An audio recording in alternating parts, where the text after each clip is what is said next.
جاتا ہے، ان کو اللہ کا ولی مانا جاتا ہے، اور قرآن کی بیان کردہ صفات میں سے پہلی صفت کے یہ منکر ہیں جن کو اللہ کا ولی کہا جاتا ہے، اور پہلی صفت یہ ہے الذین آمنوا، کہ اللہ کے ولی اللہ پر ایمان لانے والے ہوتے ہیں، اللہ کی ذات کو اکیلا مانتے ہیں، اللہ کو اس کی صفات میں طرح مانتے ہیں، اللہ کو اس کی عبادت میں یکتا کرتے ہیں۔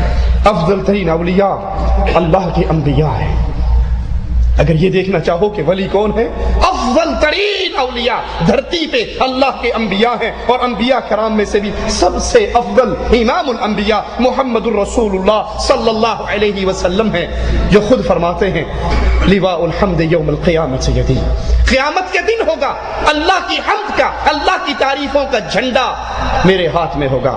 آدم ومن سواء تحت لوائی، آدم سے لے کے اس کے آخری بیٹے تک ان کو چھاؤں ملے گی تو محمد صلی اللہ علیہ وسلم کے جھنڈے کے نیچے ملے گی۔ اللہ کے نبی فرماتے ہیں اذان کے بعد میرے لیے مقام وسیلہ کا سوال کیا کرو، یہ ایک ایسا مقام ہے جو اللہ نے اپنی ساری مخلوق میں صرف ایک بندے کو عطا کرنا ہے، اور مجھے اللہ سے امید ہے وہ ایک بندہ میں ہوں جس کو مقام محمود ملے گا۔ محمد الرسول اللہ صلی اللہ علیہ وسلم فرماتے ہیں اللہ عز و جل قیامت کے دن مجھے حوض کوثر عطا فرمائے گا، جس میں آسمان کے تاروں کی طرح پیالے ہوں گے، جس کا دودھ کی طرح چمکتا ہوا، دودھ سے زیادہ سفید پانی ہوگا، مجھ سے زیادہ اس کی اچھی خوشبو ہوگی، اور جو ایک پیالہ اس میں سے پی لے گا اسے دوبارہ پیاس نہیں لگے گی۔ اللہ تجھے تیری اسماء و صفات کا واسطہ ہے، ہم جتنے بیٹھے ہیں اللہ ہم سب کو محمد کریم صلی اللہ علیہ وسلم کے حوض سے پانی نصیب فرما۔ یہ اللہ کے سب سے بڑے ولی ہیں، یہ اللہ کے سب سے بڑے اولیاء ہیں۔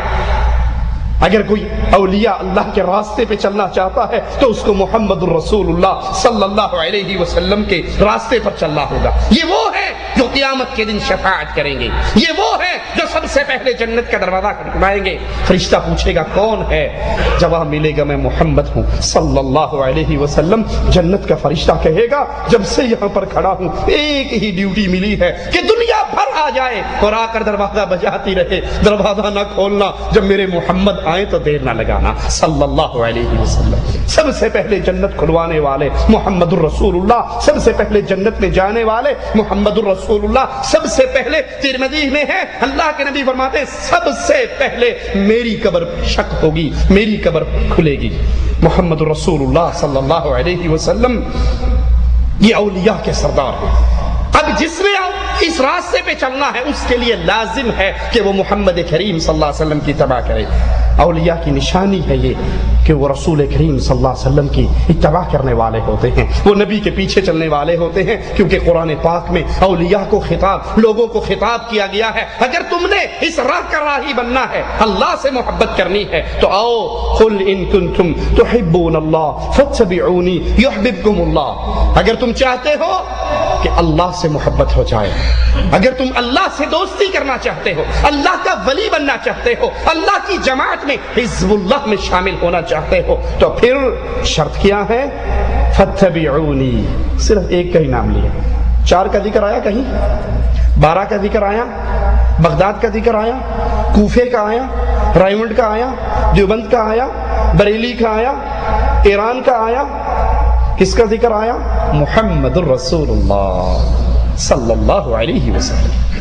فاتبعونی، میرے راستے پر چلو، میری اتباع کرو، یحببکم اللہ۔ پہلے تم اللہ سے محبت کرنا چاہتے تھے، اگر تم میرے راستے پہ چلو گی اللہ تمہیں اپنے اولیاء میں شامل فرما لے گا، اللہ تم سے محبت کرے گا۔ حسن بصری رحمہ اللہ فرماتے ہیں بعض لوگوں نے یہ دعویٰ کیا کہ ہم اللہ سے محبت کرتے ہیں، یہ دعویٰ آج بھی عام ہے، ہر چوک میں، ہر چوراہے میں، ہر جماعت سے آپ کو یہ پیغام سننے کو ملے گا کہ ہم اللہ سے محبت کرتے ہیں۔ تو اللہ نے ان محبت کے دعوے داروں کی امتحان کے لیے اس آیت کو نازل کر دیا۔ یہ آیت فارمولہ ہے، یہ آیت تھرمامیٹر ہے چیک کرنے کے لیے کون اللہ کا ولی ہے اور کون شیطان کا ولی۔ یہ آیت فیصلہ کرتی ہے، اللہ نے بطور امتحان اس آیت کو نازل کیا کہ اگر تم محبت کے دعوے دار ہو تو محمد کریم کی اتباع کرو، جو اس میں پاس ہوگا اس امتحان میں، جو اللہ کے نبی صلی اللہ علیہ وسلم کی اتباع کرے گا وہ اللہ کے اولیاء میں شامل ہوگا، اور جو رسول اللہ صلی اللہ علیہ وسلم سے اپنی اتباع کے دامن کو چھینے گا، کسی اور کے پیچھے چلے گا وہ اللہ کا ولی کبھی نہیں ہو سکتا۔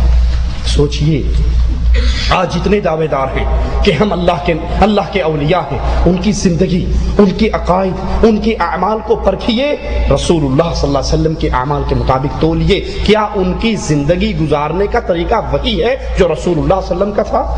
اللہ کے اولیاء ہونے کے دعوے دار، قبریں پختہ ہیں، قبروں کو ارغ گلاب سے غسل دیا جا رہا ہے، قبروں پہ سجدے ہو رہے ہیں، قبروں کا طواف ہو رہا ہے، اس پہ قبے اور جبے بن رہے ہیں، اس کے اوپر بڑی بڑی بلڈنگیں کھڑی ہیں، اس پہ داتا کمپلیکس بنایا جا رہا ہے۔ ارے بتاؤ، اگر تم اللہ کے اولیاء ہو، کیا محمد الرسول اللہ نے خدیجہ کی قبر کو پکا کیا؟ کیا رسول اللہ صلی اللہ علیہ وسلم نے قاسم کی قبر کو پکا کیا؟ کیا رسول اللہ صلی اللہ علیہ وسلم نے اپنی بیٹیوں کی قبروں کو پکا کیا؟ کیا رسول اللہ صلی اللہ علیہ وسلم نے حمزہ کی قبر پہ قبے بنائے؟ کیا اس کی قبر کو عرق غلاب سے غسل دیا؟ ارے نبی فوت ہو گئے، نبی کے فوت ہونے کے بعد کائنات کی افضل ترین ہستی ابو بکر صدیق رضی اللہ عنہ وارضا خلافت پر بیٹھے، کیا ابو بکر نے رسول کریم کی قبر کو پختہ کیا؟ کیا اس پہ میلے کا انعقاد ہوا؟ کیا اس کو عرق غلاب سے غسل دیا گیا؟ کیا عمر نے، کیا ابو بکر نے، کیا عثمان نے، علی نے، حسنین کریمین نے آ کر اللہ کے نبی کی قبروں پہ سجدے کیے؟ یاد کر لو، اللہ کی قسم کھا کر کہتا ہوں، اگر محمد کریم کی قبر پکی نہیں ہوئی، دھرتی میں کسی کی قبر پکی نہیں ہو سکتی۔ اگر نبی کریم کی قبر کو عرق غلاب سے غسل صحابہ نے نہیں دیا، کائنات میں کوئی قبر ایسی نہیں ہے جس کو عرق غلاب سے غسل دیا جائے۔ اگر صحابہ نے محمد کریم کی قبر پہ سجدے نہیں کیے، اب کسی قبر پہ سجدہ کرنا جائز نہیں ہے۔ اگر رسول کریم کی قبر پہ جانوروں کی نیازیں نہیں چڑھی، بکروں کی نیازیں نہیں دی، خون نہیں بہایا گیا، تو پھر یاد کر لو دھرتی میں کوئی ایسی قبر نہیں ہے جس پہ یہ اعمال ہو سکے۔ آئیے اللہ کے نبی کی تباہ کی چابی سے چیک کرتے جائیے کون ولی ہے اور کون جھوٹا ہے اس دعوے کے اندر۔ جماعتیں نکلتی ہیں 1 سال کے لیے، 3 مہینے کے لیے، ساری عمر کے لیے، سہروزے کے لیے، چلے کے لیے، 4 ماہ کے لیے۔ کیا یہ طریقہ رسول اللہ صلی اللہ علیہ وسلم سے ثابت ہے؟ اللہ کے نبی کے دور میں دعوت نہیں ہوئی، تبلیغ کا کام نہیں ہوا؟ کیا آپ نے مدینے کی جماعت کو طائف اور طائف کی جماعت کو مکہ اور مکے کی جماعت کو جدہ کہیں بھیجا؟ آپ کے ہاں یہ سہروزے، یہ 40 دن، یہ سال، بیویوں کو گھروں میں چھوڑ کر 4 مہینے کے لیے نکل جانے والوں، سیرت محمد الرسول اللہ آپ کے اور میرے لیے امتحان ہے۔ اگر آپ ولی اللہ ہونے کے دعوے دار ہیں، اللہ کے اولیاء میں شامل ہونے کے دعوے دار ہیں، کیونکہ تیسری تو پارٹی نہیں ہے، جماعتیں 2 ہیں، حزب اللہ، حزب الشیطان۔ اگر بندہ شیطان کا ولی نہیں تو اللہ کا ولی ہے، اللہ کا ولی نہیں تو شیطان کا ولی ہے۔ جماعتیں تو 2 ہیں، تیسری پارٹی کوئی نہیں، تیسری جماعت کوئی نہیں۔ درجات ضرور ہیں، کتنے درجے کا اللہ کا ولی ہے، کوئی کتنے درجے کا اللہ کا ولی ہے، جتنا وہ شریعت پہ عمل کرتا ہے اتنا اللہ کے قریب ہوتا ہے۔ لیکن سوچئے آپ کے اور میرے لیے امتحان ہے۔ حسن بصری رحمہ اللہ کے قول کے مطابق اللہ کے رسول کی اتباع، اس میں آپ کتنے کامیاب ہیں جتنے آپ کے اعمال، آپ کی نماز محمدی، آپ اللہ کے ولی، آپ کا روزہ محمدی، آپ اللہ کے ولی، آپ کا تبلیغ کرنے کا طریقہ محمدی، آپ اللہ کے ولی۔ جتنا محمدی رنگ میں ڈوبتے جاؤ گے اتنا اللہ کے اولیاء میں شامل ہوتے جاؤ گے۔ اور اگر یہ معاملہ نہیں ہے بلکہ اپنی نفسانی خواہشات کے پیچھے چل رہے ہیں تو یاد کر لیجئے ایسا شخص اللہ کے اولیاء میں شامل نہیں ہو سکتا۔ اولیاء اللہ کون ہوتے ہیں؟ جو اللہ کی کتابوں پر ایمان لے کر آئے، جو اللہ کے فرشتوں پر ایمان لے کر آئے، آسمان سے جو کتابیں اللہ نے اتار دی لوگوں کی ہدایت کے لیے، مخلوق کی ہدایت کے لیے، اس پر ایمان لے کر آئے۔ قرآن کریم میں ہے، مالک کا فرمان سنیے، قولوا آمنا باللہ وما انزل الینا وما انزل الی ابراہیم واسماعیل وإسحاق ويعقوب والأسباط وما أوتي موسى وعيسى وما أوتي النبيون من ربهم۔ مسلمانوں تم یہود و نصارہ کو یہ جواب دو، ہم اللہ پر ایمان لائے، قرآن پر ایمان لائے، اور جو اس پر اترا اس پر، جو صحیفہ ابراہیم پر، اسماعیل پر، اسحاق پر، یعقوب پر، اولاد یعقوب پر اترے، ان پر، موسیٰ و عیسیٰ پر جو کتابیں ملی ان پر، اور جو دوسرے انبیاء کو ملی ان سب پر ہم ایمان لے کر آتے ہیں اللہ کی طرف سے جو کتابیں ملی۔ تو اولیاء اللہ کے لیے یہ شرط ہے کہ وہ اللہ کی کتابوں پر ایمان لے کر آئیں، جو آسمان سے ہدایت کے طریقے اترے ہیں ان پر ایمان لے کر آئیں اور زندگی اس کے مطابق گزاریں۔ جو اس سے اپنے آپ کو آزاد سمجھے، یہ نقطہ غور سے سمجھنا، اللہ نے ہدایت کا طریقہ کہاں اتارا؟ قرآن حکیم میں اور حدیث رسول میں۔ اب کوئی ان 2 سے آزاد ہو کر دین حاصل کرنے کی کوشش کرے تو کیا وہ اللہ کا ولی بن سکتا ہے؟ اللہ کے ولی کے لیے تو شرط ہے کہ وہ جو قرآن میں ہے اس پہ عمل کرے، جو سنت رسول اللہ صلی اللہ علیہ وسلم میں ہے اس پہ عمل کرے۔ اگر کوئی اس سے آزاد ہوتا ہے، اگر کوئی اس سے نکل کے قرآن و حدیث کی قید کو چھوڑ کر، قرآن و حدیث کی قید کو چھوڑ کر کسی کی بھی بات ماننے کے لیے تیار ہو جاتا ہے تو سمجھ لیجئے وہ اللہ کے اولیاء کے راستے پر نہیں ہے۔ آئیے، یہ ہمارے ہاتھ میں فضائل اعمال ہے، ہمارے ہاتھ میں یہ فضائل حج ہے، اس کا صفحہ 165 ہے، جس کے رائٹر مولوی زکریا صاحب ہیں، صفحہ اس کا 165۔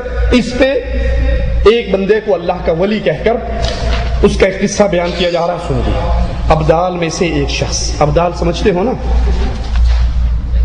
انڈیا پاکستان والوں، ایم این اے، ایم پی اے، وزیر ہیں، سینیٹر، یہ ہے نا حکومت چلانے کے لیے لوگ، تو ادھر بھی یہی کچھ ہے۔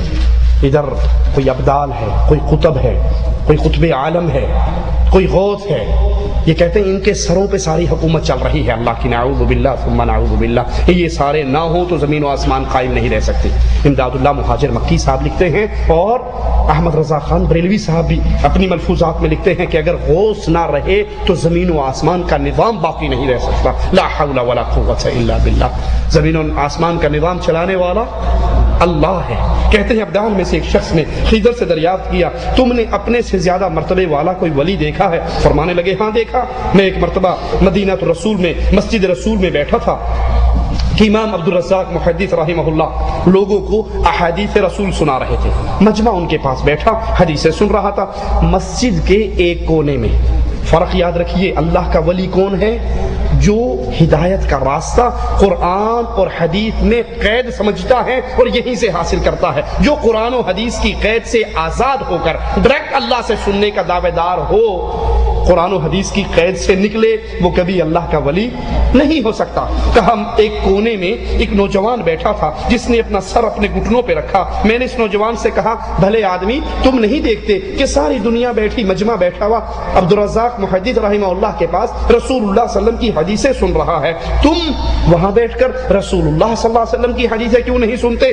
تو کہتے ہیں مولانا زکریا صاحب کہ انہوں نے نہ تو سر اٹھایا نہ میری طرف دیکھا اور کہنے لگا، یہ وہ لوگ ہیں، سنیے ذرا، یہ وہ لوگ ہیں جو رزاق کے عبد سے حدیثیں سن رہے ہیں۔ یہ وہ لوگ ہیں، رزاق کون ہے؟ عبدالرزاق صاحب کون تھے؟ اللہ کے بندے۔ کہا یہ وہ لوگ ہیں جو رزاق کے عبد سے حدیثیں سنتے ہیں، اور یہاں وہ ہیں جو ڈائریکٹ رزاق سے حدیثیں سنتے ہیں۔ لا حول ولا قوت الا باللہ۔ خضر کہنے لگے، اچھا، میں نے کہا اگر تو اتنا